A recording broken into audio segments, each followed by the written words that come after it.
So here with Stanford defensive tackle David Parry, and got to start with kind of the state of your physical health. How are you feeling? How long have you been dealing with this kind of nagging injury? I've been dealing with it for a good bit of the season. Each day, though, it's getting better and better.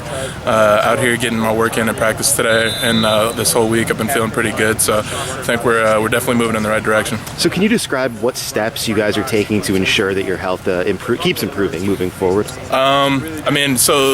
My issue right now is only solved by kind of strengthening with physical therapy and things like that. So I'm just in there working with the training staff. You know, they have a great plan for me, and I'm just following their plan. They're getting me in the right direction. So, no secret that the defensive line has had some depth issues throughout the year. When you're playing 85 snaps a game, what's the hardest thing about playing defensive line with fatigue?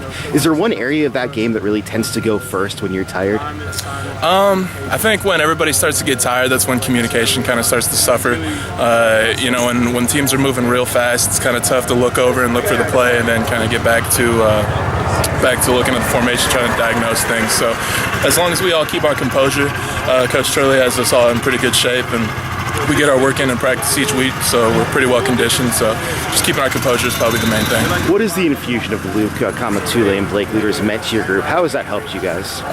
It's nice to get reinforcements. Those guys have a ways to go still, but both of them are showing great signs of potential.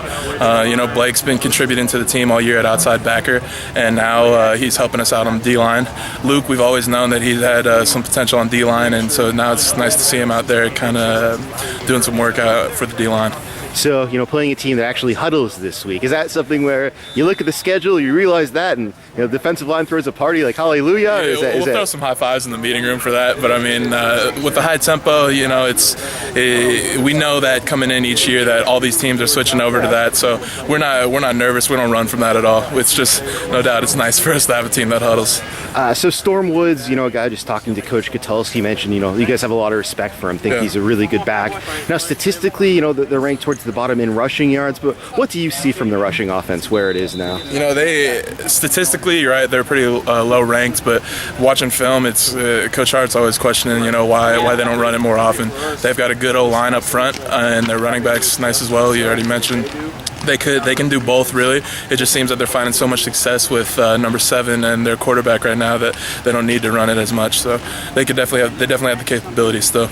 And finally, I know Oregon State's offensive line has had some injury issues, but what is the key to getting pressure on Sean Mannion? Coach is saying they do a lot of different things, protection-wise, scheme-wise. Anything in particular you guys have identified? We just got to get edges on their O-line and kind of relentlessly rush him. That guy, he drops it back there pretty deep. We're just going to bring it like we do every week and try to get him off this launch point and get after him a little bit. Thanks, David. No problem.